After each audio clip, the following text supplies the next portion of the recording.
Bonjour, bonsoir, messieurs, dames, la société. Honneur, m'a remercié ambassadeur Stanley Penn, ensemble avec Ambasad Ayiti et Ambasad Sent Lisi dans le pays Taïwan pour invitation. Et puis m'a salué tous participants d'activité ça, journée jeudi, pour nous célébrer journée créole dans l'année 2021. Moi, j'ai un bonjour spécial pour Dame Pearlette Louisy, moun Sent Lucie. Moi, j'ai visité Sent Lucie dans l'année 1998 pour conférence société linguistique dans la zone Caraïbe. Yes, I had to speak Creole to give this special bonjour and au chant to Dame Pearlette, whom I had the pleasure to meet in St. Lucia at a 1998 conference of the Society for Caribbean Linguistics.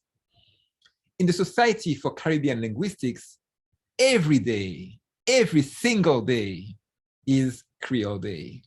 Because as linguists, educators, and activists, we understand that for Creole speakers, any day that's not a Creole Day is a day of deep injustice because of linguistic discrimination.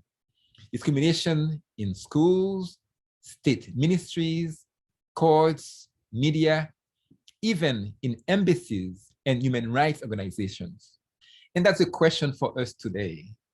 What should justice sound like on Creole Day and every single day and everywhere, including all state institutions, for example, in Taiwan for the Hakka speakers, in Haiti and St. Lucia for Creole speakers, and in every other community for every other human being. In Creole, the answer to this question is tout moun c'est moun, qui fait toute langue c'est langue. In March of this year, 2021, I made a similar plea at an MIT conference called Justice Now, a conference organized by my friend and colleague, Professor of Anthropology, Ama Edo. I'm going to share with you now a video from that Justice Now conference so that the sounds and the writing of Creole, Indigenous, and all other minoritized languages can help ensure justice for all, every day and everywhere. So I'm going to speak about what will justice sound like from the perspective of myself as a Haitian linguist and educator, tackling the ongoing neo-colonial context. And because justice is a huge word, I'm going to focus on just one necessary building block, the sound of justice, which too often go unheard, even by those fighting for justice. In fact, one of my theses is exactly that language is too often the canary in the minefield of injustice. So what does justice sound like? In other words, what's the role of language in justice now? So to be efficient with time is short, I've made a little video collage to display what justice should sound like in a world that ideally would respect the human rights of every child. So for show and tell, I'm going to share a very biased sample of Haitian children, all of them in just one very special school called L'École Communautaire Matenois, in the remote village of Matenois on the island of La Gonave, which is off the main island of Haiti, very remote. So first we'll hear the students honing their literacy skills in the native Haitian Creole while singing the Creole alphabet song, which myself and my colleague Mendali Richard we composed. Creole is the native language of every Haitian, with French spoken fluently by only a small minority, at most 5%, keep that in mind. And then you'll hear Prisla and Jerry Cam, also in Matenois, singing and dancing while learning math, learning place value. And then you'll hear Johnny Ka, a fourth grader, telling us exactly why he values the sound of justice in Creole.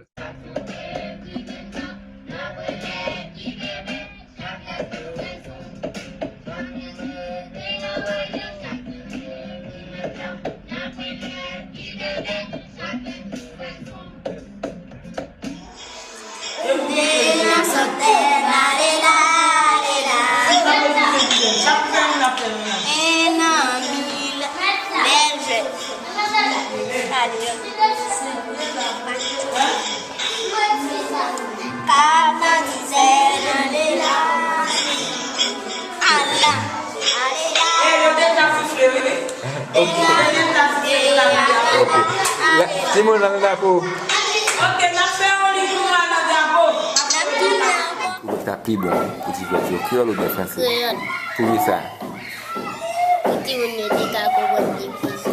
Okay. Okay. Merci Jonica. So, in my analysis, this is what justice should sound like. But now, I need to remind you that in reality, we still need to tackle the devastating impact of European imperialism in the realm of language education. The Ministry of Education in Haiti, in its latest curricular reform dated December 2020, excludes Creole as language of teaching from 5th grade onward, in a country where most teachers and most students are fluent in Creole only. According to this reform, starting in the 5th grade, even the teaching of Creole must be done in French, basically using the unknown to teach about the known. So, and these photos show some of the price that children today have to pay for the kind of francophonie, and the governments are pushing mercilessly on the Creole speaking population. And that hegemony is also what we find in the justice system, which we should just call the injustice system, because the majority of Haitians, Creole speaking, are still by and large disempowered, not only in schools, but in all state institutions through the exclusion of Creole. So with all this in mind, what does justice actually sound like in Haiti today in the realm of education?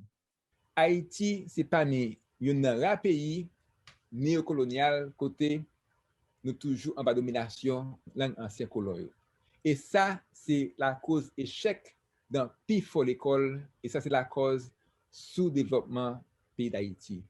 Et tu lui dis que français toujours servi comme arme pour violence coloniale, domination politique, économique et pour démunification. Et impact là vraiment mal, ouais. Parce que c'est là que regardez échec que ça vient de créer, l'école tête en bas ça yo, nous sommes créés ce développement, mais ça tout mène nous dans médiocrité, dans tout niveau, à tout niveau la société a nous une médiocrité, et nous parlons exemple médiocrité ça, nous avons corruption dans tout secteur, gros corruption côté Petro-Caribé, nous avons impunité à la ronde badé côté ministre, député, sénateur, professeur, qui donc nous avons un État qui bat nous de données économiques qui triste en pile, et là nous voyons ça, sous 51 pays qui ont évalué dans le World Economic Forum, Haïti des nets dans 138e position. Le problème est que ça vient créer une situation de misère qui est vraiment terrible. Et puis tout, à ta famille, c'est là qui pas souffrir abandon, qui pas souffrir échec, qui réussit, qui soi-disant réussit, qui ça nous est? Nous avons gagné là-dedans qui prend une grosse position, par exemple, là nous pas attendre un directeur de l'école, un directeur de lycée, qui pas même qu'à faire un discours dans la langue française qui était servi sur l'école pendant 13 années. OK? Donc, entendez vidéo ça. Je suis vraiment ravi, enchanté de prendre la parole à l'occasion de ce grand événement marquant mon installation comme le nouveau directeur du lycée du Bois de Riffin. Permettez-moi que je suis paraphrase. Un grand auteur qui a dit, et je cite, c'est la valeur qui connaît la valeur de la valeur et qui met en valeur une valeur. Donc ça, c'est un directeur d'un lycée dans Pétionville qui n'a pas qu'à faire un discours 2 minutes en français. Donc, et ça, dans la vidéo, ça, c'est une tragédie, un directeur de lycée qui n'a pas qu'à parler langue de la enseignée. Et nous voyons même histoire ça tous les jours dans tout le pays. Un pays côté, c'est cette langue créole là qui est toute population chez maîtresse. So, and now let's ask, what must justice sound like in Haiti and more generally in the global South in the realm of education? So this is our own response at MIT-Haiti based on 3 pillars: the mother tongue, active learning, technology, where the mother tongue, Creole, is a necessary tool to promote active learning, which can also be enhanced by technology writ large. And the outcome of our efforts is a library of tools in Creole for active learning of STEM. And we already have some very good results, which you can consult in our publications, like this paper by Glenda Stump and myself. We are making the sounds of justice be heard in schools, in Haiti and beyond. And since 2019, my colleague in mathematics, Haynes Miller, and myself, with support from Jamil World Education Lab, JWEL, at MIT's Open Learning, we've launched platform MIT-Haiti, which is a game changer as we're now crowdsourcing Creole materials from Haitian educators in Haiti and abroad, materials in all subjects and at all levels. So I'm going to stop now and hoping that this can trigger provocation and discussion, because the model that we're trying to launch is not just for Haiti, it's for the Global South, where 40% of children are being taught in a language which you don't speak, which means that they're being mistaught from the get-go. So thanks to you, and thanks to our team members near and far. Thank you.